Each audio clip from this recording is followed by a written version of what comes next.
this is still a week past Sunday. I'm still David Hooks, the Politics Scotland. Still don't believe a word I say. This week on FMQs, the main subjects raised by the main opposition leaders were on colleges and cap farm payments. Ruth Davidson, leader of the Scottish Conservative branch office, raised the issue of cap farm payments and the fact that Scottish Government have yet again failed to make all of the payments that are required. With roughly 1 week to go until the deadline, there were still 6,000 applications outstanding, and the Scottish Government were processing something in the region of 1,000 applications per week. Therefore, as you can see, that deadline is not going to be met. Now, Nicola Sturgeon refused to answer the question from Ruth Davidson as to whether the Scottish Government had or was going to ask for an extension, and yet hours later was asking for an extension. It would be nice if we could just get answers to questions. It's not embarrassing to have to say that you had to ask for an extension. It's embarrassing to not answer that question and then an hour later do so anyway. However, there are some points to be noted here. Firstly is that the cap farm payment system which was introduced in Scotland was of a more complex nature than it perhaps needed to be. In England, they went through a regionalised deal, which caused an enormous amount of pain, and they have had to pay fines to compensate for that. In fact, the UK government has been fined over £642 million in farm payments over the intervening period. The National Audit Office said the penalties imposed since 2005 gave the UK the sixth worst record of the 28 EU member states.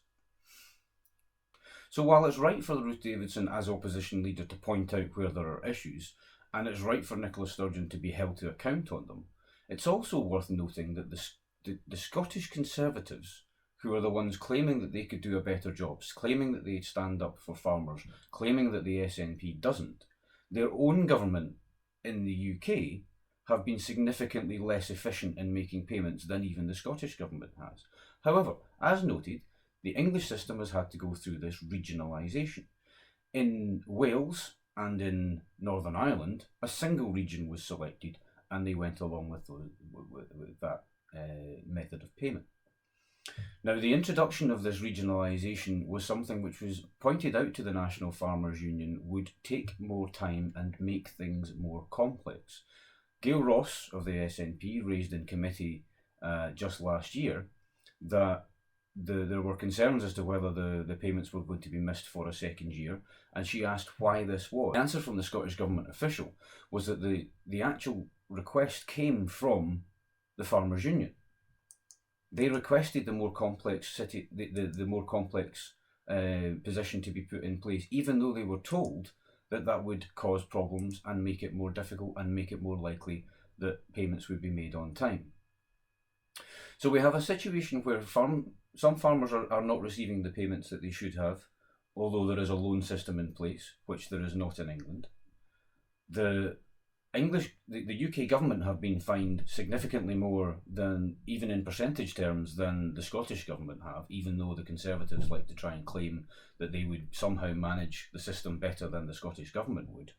And the complexity which was introduced to the system, which made it more likely that the payments would be missed on time, was done at the request of farmers. So while it's interesting to note that for a second year the payments have not been made on time, and that should certainly have been done, especially with such a complex computer system. But we have to remember that when that computer system was being designed and implemented, it was being done at a time when the systems were changing and in flux. They had to design and build an IT system at a point when they didn't know what all of the variables would be. That's not easy to do, and it's going to increase complexity. It's part of the reason why the system costs so much to make. But the other alternative was to wait until everything was already in place and then build your IT system, in which case you're going to be at least 18 months late. So the Scottish Government were kind of between a rock and a hard place on this. They've ended up squashed in between the two. But it's right. It's only fair that we look at some of the issues that there have been in the UK who has gone through similar pain. It's worth remembering that a number of Tory MSPs actually receive these FAR payments, and Green MSP Andy Whiteman decided to ask one of them about them. Here's what happened. I've heard you this time, yes indeed. I helped you, I think, Mr. Whiteman. Mr. Whiteman. Thank you, Presiding Officer, Mr Chapman, for taking intervention. Can Mr Chapman confirm whether the £101,000 in 2015 and the £76,000 452 in 2016 received by Peter Chapman and Company was received on time or not? Just bear with me a minute, Mr. Chapman. Sit down, please. Totally inappropriate. It was all about his own payment.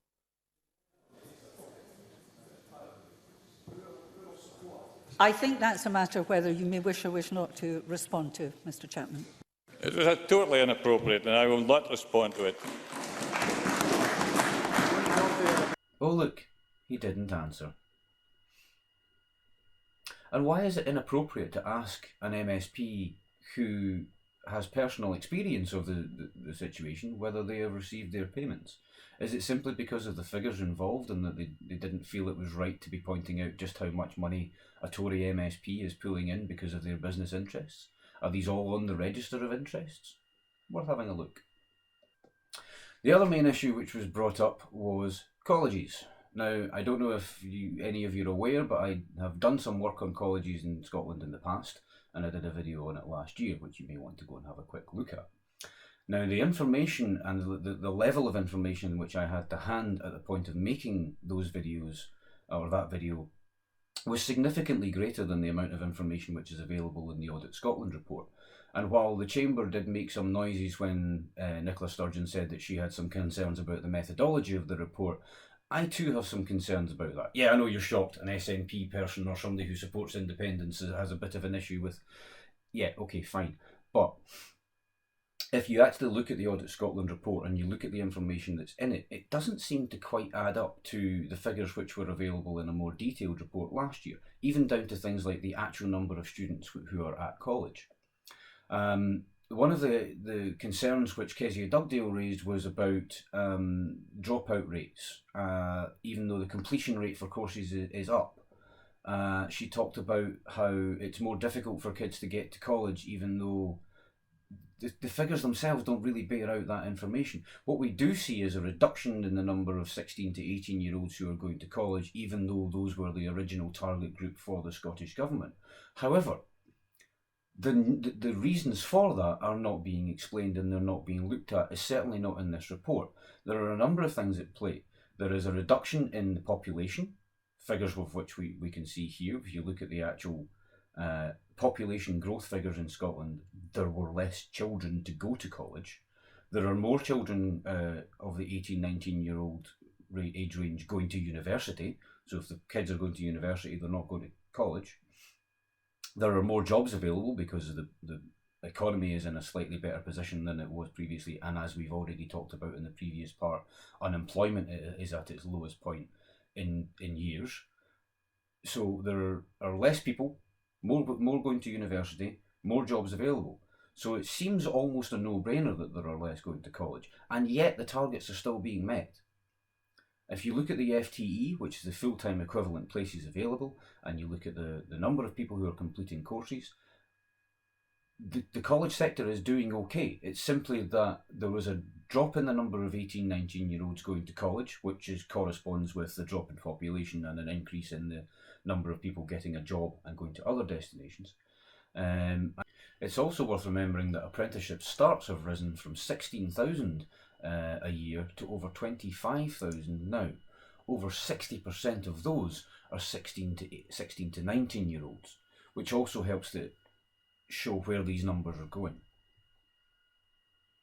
And you also have the situation where we don't know why people do drop out of college. There could be a number of reasons. You could be halfway through a course and then you get offered a job, as happened previously. Or you could simply have gone to college expecting it to be a bit of a laugh, a bit of a lark, got pissed off with how hard work it was and decided to drop out.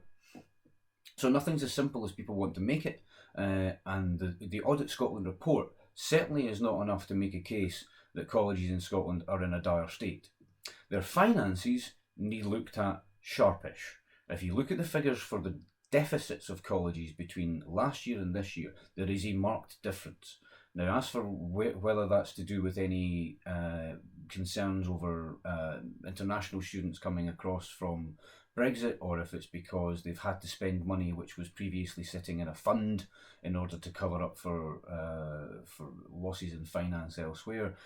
A discussion needs to be had between the Scottish Government and the colleges to make sure that they're properly funded, because although the funding has gone up, the deficits for colleges has gone from having a surplus to almost being in deficit. So we need to look at that, and we need to make sure that the colleges are properly financed. But things are nowhere near as bad as Kezia Dugdale would like to point out.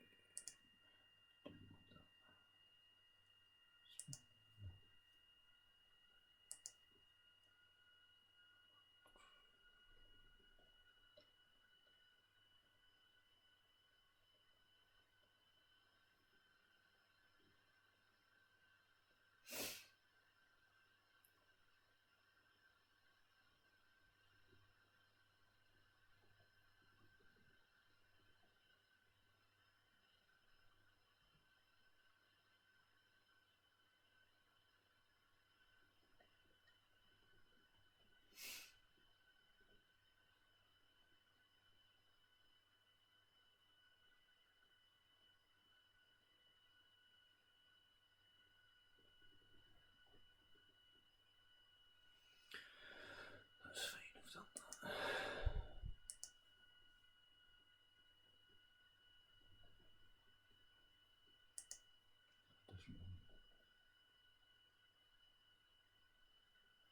Yeah, covered that.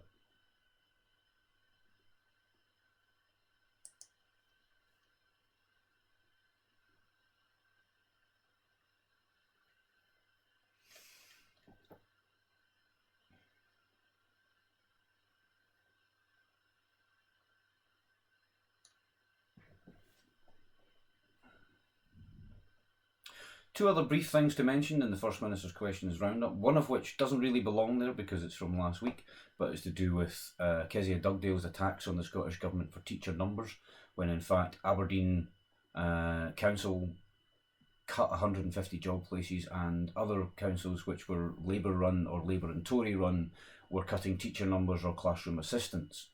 Next time you see Kezia Dugdale banging on about teacher numbers, reminder that her own councils could do a much better job of not sacking teachers and then trying to blame the consequences on the Scottish Government.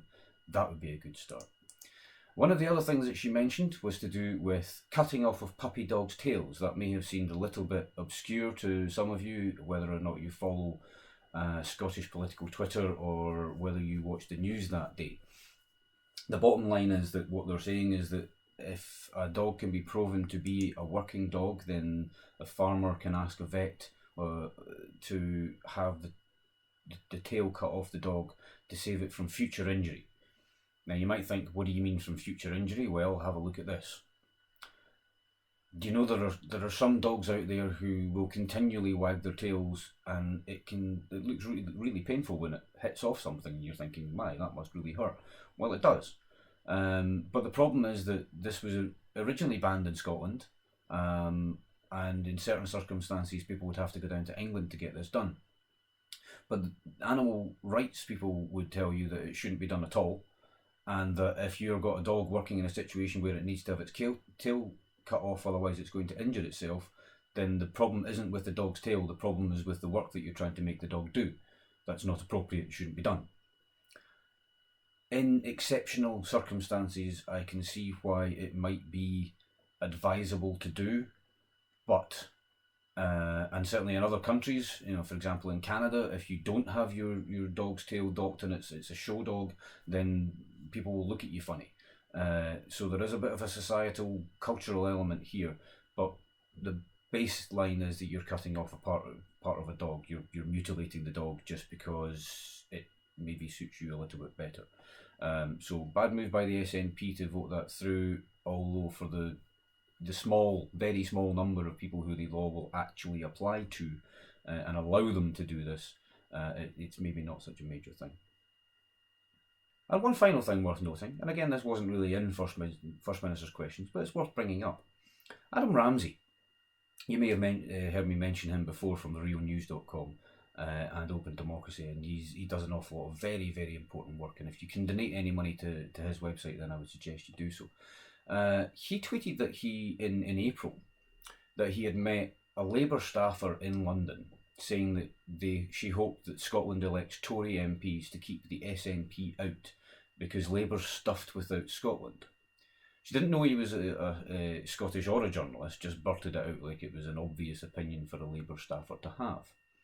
Now, this was back in April, but we have since found out that Labour councillors, Labour members, Labour people were cheering when Alex Salmond lost his seat to a Tory. So it's more important for them to get rid of the big blustery Alex Salmond than it is for them to get rid of Tories. That should probably tell you everything that you need to know about Scottish Labour. That's us for this week. I will be posting a video tomorrow on Meet the Tories, and apart from that, hope you have a great week. Good night.